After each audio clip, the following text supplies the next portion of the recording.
আসসালামু আলাইকুম এভরিওয়ান, কেমন আছেন আপনারা সবাই? আলহামদুলিল্লাহ আমিও ভালো আছি আপনাদের দোয়ায়।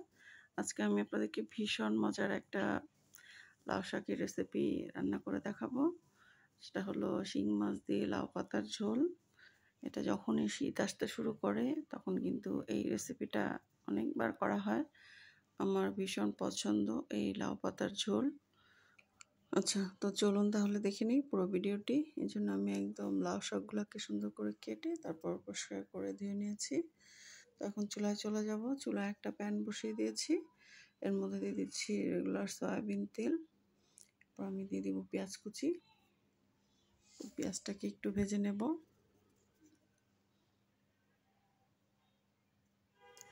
এরপর আমি এর মধ্যে দিয়ে দিব কাঁচামরিচ। মানে এটা হলো একটু ঝাল বেশি হবে, এই জন্য আমি লাল কাঁচামরিচটা দিয়ে দিচ্ছি পাকাটা। আর কালারও সুন্দর হয় দেখতে, এই জন্য। তো এখন আমি এর মধ্যে দিয়ে দিচ্ছি আদা রসুন জিরা বাটা, স্বাদ মতো লবণ, আর একটু হলুদের গুঁড়া, একটু মরিচের গুঁড়া দিয়ে দিয়েছি, আর একটু ধনিয়া গুঁড়া। এরপর মশলাটাকে খুব ভালো করে কষিয়ে নিয়েছি। তো এখন আমি এর মধ্যে দিয়ে দিব শিং মাছগুলা। এগুলা কিন্তু দেশি শিং মাছ, আর অবশ্যই কিন্তু লাউ পাতা ঝোলের মধ্যে দেশি শিং মাছটা দেওয়ার চেষ্টা করবেন। এতে করে ঝোলটা অনেক বেশি ফ্লেভারফুল হবে, খেতে ভালো লাগবে। তো একটু পানি দিয়ে ভালো করে কষিয়ে নেব। তো এটা যেহেতু বড় মাছ, তো একটু ভালো করে কষে নিতে হবে যেন ভিতর থেকে ভালো করে হয়। তো একদম যখন উপরে তেল চলে আসবে, তো তখন আমি মাছগুলাকে উঠিয়ে নিব। তো আপনারা চাইলে ভেঙেও রান্না করতে পারেন। তো আমার বাচ্চারা যেহেতু মাছ খায় না, তো আমি আস্তে রাখবো যেন ঝোল আর পাতা সবজি খেতে পারে জন্য। তো মাছগুলাকে আমি উঠিয়ে নিচ্ছি। আপনারা চাইলে মাছ সহ তারপর ঝোলটা দিতে পারেন, তো কোনো সমস্যা নেই। একটু ভাঙলেও অনেক ভালো লাগে ঝোল। তো যেন কোনো ধরনের কোনো কাটা না হয়, তো এই জন্য আস্ত থাকে মাছটা, এই জন্য আমি কষিয়ে উঠিয়ে নিয়েছি। এরপর আমি শাকের মধ্যে যে আলুটা দিব, সেই আলুটা দিয়ে দিয়েছি, আর টমেটো। তো একটু কষিয়ে নিব, কষিয়ে নিয়ে তারপর ঝোলটা দিব। কারণ শাক আগে থেকে কষালে শাকের যে একটা মানে সবুজ থাকে, সেই কালারটা কিন্তু নষ্ট হয়ে যায়। তো এই জন্য আমি আগে ঝোল দিই, তারপর আমি শাক দিই। তো আমার আলু আর টমেটোটা কষানো হয়ে গিয়েছে। এখন আমি পানি দিয়ে দিব ঝোলের জন্য। তো যেহেতু লাউ পাতার ঝোল, আমি কিন্তু ঝোলটা একটু বেশি দিব, কারণ লাউ পাতার ঝোলটা কিন্তু খেতে অনেক মজা। তো এই জন্য ঝোলটা আমি বাড়িয়ে দিচ্ছি। আর অবশ্যই একটা টমেটো দেওয়ার চেষ্টা করবেন, এই জন্য টেস্ট আরও দ্বিগুণ হবে। তো এখন আমি ঝোল দিয়ে দিয়েছি, তারপর আমি অপেক্ষা করব বলক আসার আগ পর্যন্ত। তো এই তো, এই যে বলক চলে আসছে, তারপর আমি এখন শাকগুলা দিয়ে দিব। আপনারা চাইলে শুধু পাতাও দিতে পারেন ডাঁটাগুলা ফেলে, কিন্তু আমার ডাঁটা ভীষণ পছন্দের জন্য আমি ডাঁটা সহ নিয়েছি। যতটুকু কচি থাকবে ততটুকু ডাঁটা নিয়ে নিতে পারেন, কোনো সমস্যা নেই।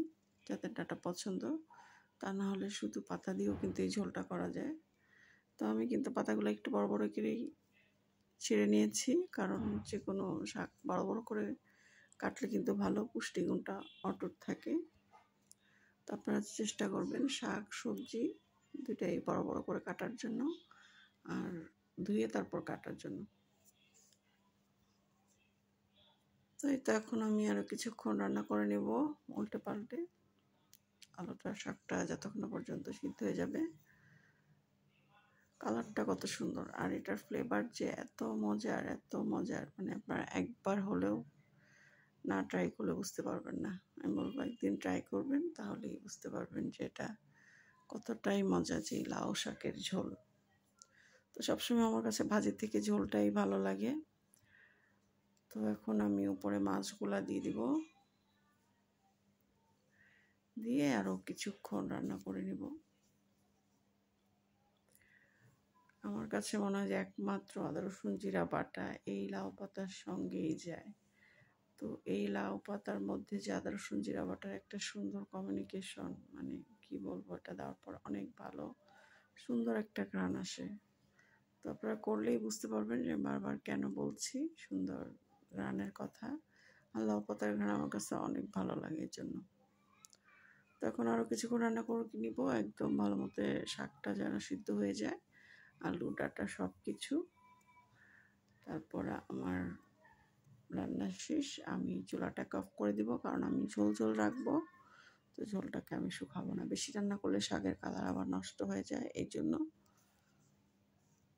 তো আমি এখন চুলাটাকে অফ করে দিব। তারপর আর কি, গরম গরম ভাতের সঙ্গে সেই মজা এই লাউ পাতার ঝোল। তো আপনারা চাইলে কিন্তু এই ঝোলটা শিং মাছ দিয়েও করতে পারেন বা চিংড়ি মাছ দিয়েও করতে পারেন, তাহলেই কিন্তু মজা লাগবে। যে কোনো মাছ দিয়েই করতে পারবেন, তবে আমার কাছে মনে হয় শিং মাছ আর চিংড়ি মাছ দিয়ে বেশি মজা। তো এখন গরম গরম ভাতের সঙ্গে পরিবেশনের পালা। আপনাদের কাছে কেমন লেগেছে আমার এই ভিডিওটি অবশ্যই কমেন্ট করে জানাবেন। তো যদি ভালো লেগে থাকে তাহলে অবশ্যই লাইক কমেন্ট শেয়ার করে দিবেন। সবাই ভালো থাকবেন, অনেক বেশি সুস্থ থাকবেন। আজকে এ পর্যন্তই। আল্লাহ হাফেজ।